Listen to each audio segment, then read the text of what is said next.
আসসালামু আলাইকুম। Mathematic x ব্যাকবেঞ্চের YouTube চ্যানেলে তোমাদের সবাইকে স্বাগত।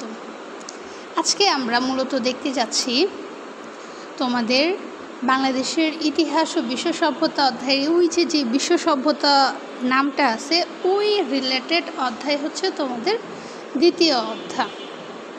ঠিক আছে, আমরা আজকে এই দ্বিতীয় অধ্যায়টাই আমরা শুরু করব। তো দ্বিতীয় অধ্যায়ের এই পৃষ্ঠাটা যদিও একটু ঝাপসা, একটু কষ্ট হবে, পরের পেজ থেকে ইনশাল্লাহ ঠিক হয়ে যাবে। প্রথমে বলা হয়েছে তোমার এখানে পাথর যুগের কথা। এখন কথা হচ্ছে পাথর যুগ জিনিসটা কি? পাথর যুগ মানে হচ্ছে যেই সময় থেকে মানুষ হচ্ছে তোমার পাথর কেটে কেটে অস্ত্র বানানো শিখছে। এই পাথর যুগটাকে তিনটা ভাগে ভাগ করা হয়। একটা হচ্ছে পুরোপলীয় যুগ, মধ্যপলীয় যুগ, আর একটা হচ্ছে নবপলীয় যুগ। এতটুক নিশ্চয়ই বুঝতে পারছো। তারপরে তোমার এমসিকিউর জন্য একটু বলা আছে যে এ স্টাডি অফ হিস্ট্রি, এই বইটার লেখক হচ্ছে আর্নল্ড জোসেফ টয়েনবি।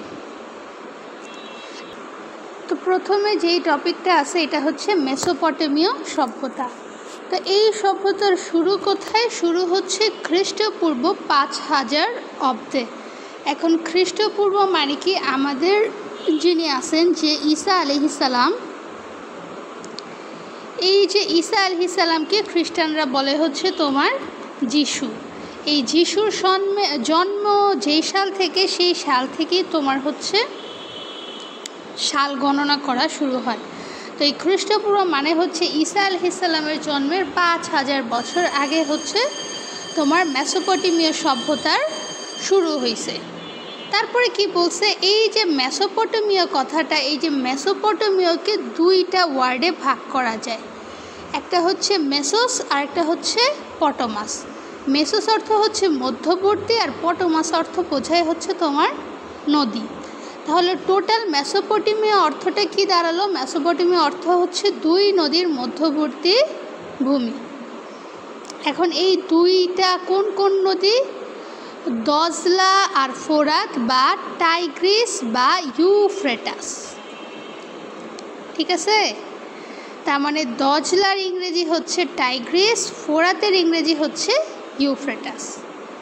তার মানে যদি তোমাকে বলে যে মেসোপটেমীয় সভ্যতা কাকে বলে, কয়ে আসে, তাহলে তুমি কি বলবা? যে খ্রিস্টপূর্ব 5000 অব্দে দজলা, ফোরাত বা টাইগ্রিস ও ইউফ্রেটিস নদীর মধ্যবর্তী পলল বিধৌত উর্বর অঞ্চলে যে সভ্যতা গড়ে উঠেছিল তাই হচ্ছে মেসোপটেমীয় সভ্যতা। ঠিক আছে, তারপরে এখানে আরেকটা ইনফরমেশন দেওয়া হয়েছে যে এই যে মেসোপটেমীয় সভ্যতা, এইটারে বলা হয় হচ্ছে ফার্টাইল ক্রিসেন্ট। ফার্টাইল ক্রিসেন্ট এর বাংলা অর্থ কি? এর বাংলা অর্থ হচ্ছে তোমার অর্ধচন্দ্র বা বাঁকানো চাঁদ। এইটা কেন? ধরো এইটা হচ্ছে তোমার বিশ্বের একটা ভূখণ্ডের ম্যাপ। ঠিক আছে, এইখানে মেসোপটেমীয় সভ্যতা তো একটা দেশ নিয়ে না, তোমার ইরাক, সিরিয়া, লেবানন, ফিলিস্তিন, জর্ডান, এরকম আরও কয়েকটা দেশ নিয়ে। তো এই ভূখণ্ডটা যেইভাবে মানচিত্রে আছে ওইখানে এটাকে দেখায় হচ্ছে অর্ধচাঁদের মতো। এর জন্য এইটার আরেক নাম হচ্ছে ফার্টাইল ক্রিসেন্ট বা অর্ধচাঁদ বা বাঁকানো চাঁদ। তারপরে কি বলছে? তারপরে তোমার বলছে হচ্ছে বিস্তার কোথায় কোথায় বিস্তৃত ছিল? ইরাক, সিরিয়া, লেবানন, ফিলিস্তিন আর হচ্ছে জর্ডান। তারপরে বলছে এই যে সভ্যতা, এখানে ছিল সুমেরীয়রা, ব্যাবিলনীয়রা, এশেরীয়রা, কালদীয়রা, এই সবগুলো সভ্যতার সমষ্টি হচ্ছে তোমার মেসোপটেমীয় সভ্যতা। এদের মধ্যে তোমার প্রথম নেতৃত্ব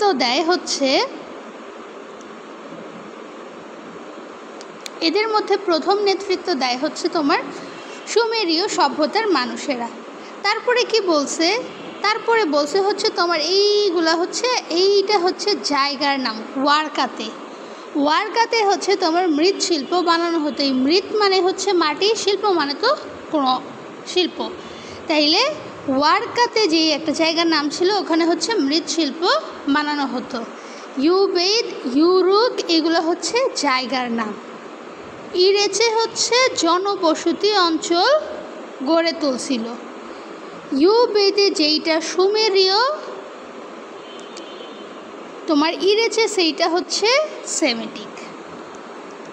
ঠিক আছে, তারপরে যদি আমি পরের পেজে যাই, এইখানে কিছু স্থাপত্যের কথা বলা হয়েছে যে মেসোপটেমিয়ার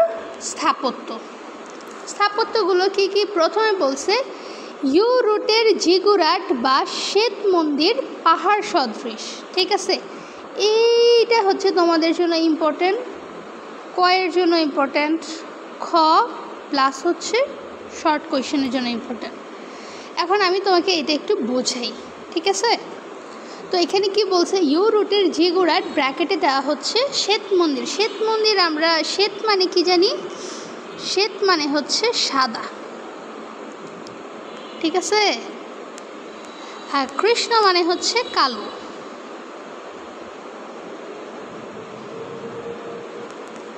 কালো।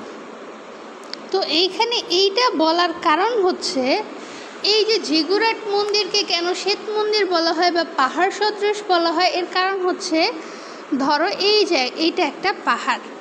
এখন কেউ একজন কি করছে, এইখান থেকে এই যে এইভাবে পাহাড় কাটছে। ঠিক আছে, কেটে কেটে সিঁড়ি বানাইছে। সিঁড়ি বানানোর ফলে এইটারই একটা মন্দির বানায় ফেলছে পাহাড়টাকে। ঠিক আছে, এর জন্য এটাকে বলা হয় হচ্ছে পাহাড় সদৃশ। এটা কোথায় অবস্থিত, এই যে ইউরুট মানে হচ্ছে জায়গার নাম। ইউরুটের জিগুরাট মন্দির, এটা হচ্ছে তাদের একটা স্থাপত্য শিল্প। আমাদের যেমন তোমার পাহাড়পুর আছে, সোমপুর আছে, ওই রকম সোমপুর বিহার আছে, ওই রকম মেসোপটেমীয় সভ্যতার স্থাপত্য শিল্প হচ্ছে তোমার ইউরুটের জিগুরাট শ্বেত মন্দির। এটাকে বলা হয় হচ্ছে পাহাড় সদৃশ। তারপরে কি বলছে, ইয়ান্নায় দেবতা আনুর মন্দির। এখানে যে ইয়ান্নাও হচ্ছে একটা জায়গার নাম, ইয়ান্নায় দেবতা আনুর একটা মন্দির। তারপরে কি বলছে, দজলা ফোরাতের বিকাশ সময়কাল 3500 থেকে 3000 খ্রিস্টপূর্বে। এটা তোমার এমসিকিউর জন্য। তারপরে বলছে নগর রাষ্ট্র। নগর রাষ্ট্র মানে কি, নগর রাষ্ট্র হচ্ছে তোমার গ্রামের বড় ভাই। ঠিক আছে, গ্রামের বড় ভাই মানে কি, আকার আকৃতিতে গ্রামের চেয়ে ছোট। ঠিক আছে, সরি গ্রামের চেয়ে বড়, এইটাকে বলা হয় হচ্ছে তোমার নগর রাষ্ট্র। এইরকম নগর রাষ্ট্র ছিল উর, ইউরুক, লাগাস, উম্মা। এগুলো হচ্ছে এক একটা নগর রাষ্ট্রের নাম। এই নগর রাষ্ট্রটা কি, এই যে এখানে লিখে দেওয়া হয়েছে আকারে গ্রামের চেয়ে বড়। আর এই যে নগর রাষ্ট্রগুলোর সামনে নগর তোরণ থাকতো। ঠিক আছে, মানে আমরা এখন যেটাকে তোমার বাউন্ডারি বলি ওই রকম থাকতো। এই যে ইউরুক যেই নগর রাষ্ট্রটা আছে, ইউরুকে তোমার 6 মাইল দীর্ঘ একটা দুর্গ আবিষ্কৃত হয়েছে। এটা কে করছে, রাজা গিলগামেশ। তাহলে এখান থেকে আমি কতগুলো ইনফরমেশন পাইলাম, উর, ইউরুক, লাগাস, উম্মা এরা হচ্ছে নগর রাষ্ট্র। নগর রাষ্ট্রের সামনে নগর তোরণ থাকে। ইউরুক নগর রাষ্ট্রে 6 মাইল দীর্ঘ মানে হচ্ছে এই রকম যাইতেই থাকবে। ঠিক আছে, 6 মাইল দীর্ঘ একটা হচ্ছে দুর্গ পাওয়া গেছে, যার স্থপতি হচ্ছে রাজা গিলগামেশ। এখন বলছে অর্জন, মেসোপটেমীয়দের বেস্ট অর্জন হচ্ছে ওরা চাকা আবিষ্কার করছে। তাহলে অর্জনের প্রথমটা হচ্ছে মূল আবিষ্কার হচ্ছে চাকা। সেচ পদ্ধতি চালু করছে, মানে পানি জমিয়ে রেখে সেচ পদ্ধতি চালু করছে। তারপরে কি করছে, এদের প্রধান ফসল হচ্ছে যব। খাল খননের মাধ্যমে বন্যা প্রতিরোধ। আমি যখন তোমাদের এই যে ভূগোলের ত্রয়োদশ অধ্যায়টা না চতুর্দশ যেটাই পড়াইলাম, ওই যে বাংলাদেশের প্রাকৃতিক দুর্যোগ, এইখানে আমি একটা জিনিস বলছি যে খাল খনন করে কীভাবে বন্যা প্রতিরোধ করা হয়। ধরো এই এতটুকু হচ্ছে তোমার সাগর, এইখানে জনবসতি, সাগর না নদী, এইখানে হচ্ছে জনবসতি, এইখানে হচ্ছে আমি খাল খনন করে রাখছি কয়েকটা। তো যখন পানিগুলো উপরে আসবে তখন এইগুলো ফিল করে এইখানে যে জনবসতিগুলো থাকবে তাদের হচ্ছে সেভ করবে। তার মানে এই ধরনের পদ্ধতিগুলো কারা আবিষ্কার করে? মেসোপটেমিয়া সভ্যতার মানুষেরা আবিষ্কার করে। চাকা আবিষ্কার করে, প্রশস্ত রাস্তা মানে এই যে বড় বড় রাস্তা এইগুলো আবিষ্কার করে। তারপরে স্থলপথে গাধা ছিল তাদের মূল বাহন, পানিপথে ভেলা নৌকার মতো জিনিস ব্যবহার করতো। এইখানে হচ্ছে তোমার 3 স্টার।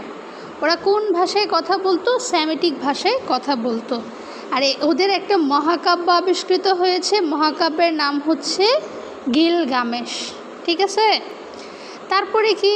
তারপরে হচ্ছে ওরা বছর, মাস, দিন আর পৃথিবীকে 360 ডিগ্রিতে ভাগ করছে।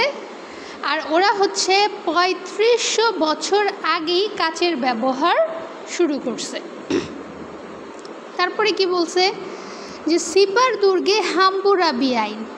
এই হাম্বুরাবি আইনটা কি? পৃথিবীর প্রথম লিখিত আইন। প্রথম লিখিত আইন এটা হচ্ছে রাজা হাম্বুরাবি আইন। আর এটা হচ্ছে সবচেয়ে কঠোর আইন ছিল, রাজা হাম্বুরাবি আইন। এই হাম্বুরাবি আইনটা কি? এই ধরনের একটা ভাস্কর্যে এইখানে তোমার ধারাগুলো লেখা ছিল। এই পাথরটা ছিল হচ্ছে তোমার কালো সবুজ পাথর। ঠিক আছে। তারপরে কি বলছে? এই যে হাম্বুরাবি আইন বর্তমানে কোথায় আছে? বর্তমানে প্যারিসের লুভ জাদুঘরে আছে। তারপরে কি? এই হাম্বুরাবি আইনের উচ্চতা এটা হচ্ছে 8 ফুট উঁচু ছিল আর 282টি ধারা ছিল হাম্বুরাবি আইনে। তারপরে কি? এই হাম্বুরাবি আইনের বৈশিষ্ট্য হচ্ছে দুর্বলকে রক্ষা করা, অসৎকে শাস্তি দেওয়া, মানে উদ্দেশ্য বলা যায় যাকে। তারপরে বলছে 5500 বছর আগে লিখিত বর্ণমালা পাওয়া যায় মেসোপটেমীয় সভ্যতায়। তারপরে কি বলছে? এই যে এরা হচ্ছে মাটির দেয়াল বা খেজুর গাছের বেষ্টনী দিত। কিসের জন্য? বাগান তৈরির জন্য। এর কারণ হচ্ছে এই যে ধরো এটা হচ্ছে বাগানের বেষ্টনী, এইখানে ফল গাছ টাছ আছে। ঠিক আছে।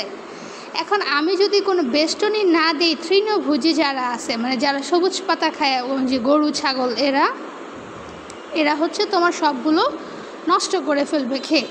এর জন্য ওরা কী করতো? এখানে মাটির দেয়াল দিত বা খেজুর গাছের বেষ্টনী দিয়ে দিত। এটা হচ্ছে ওদের স্ট্র্যাটেজি ছিল।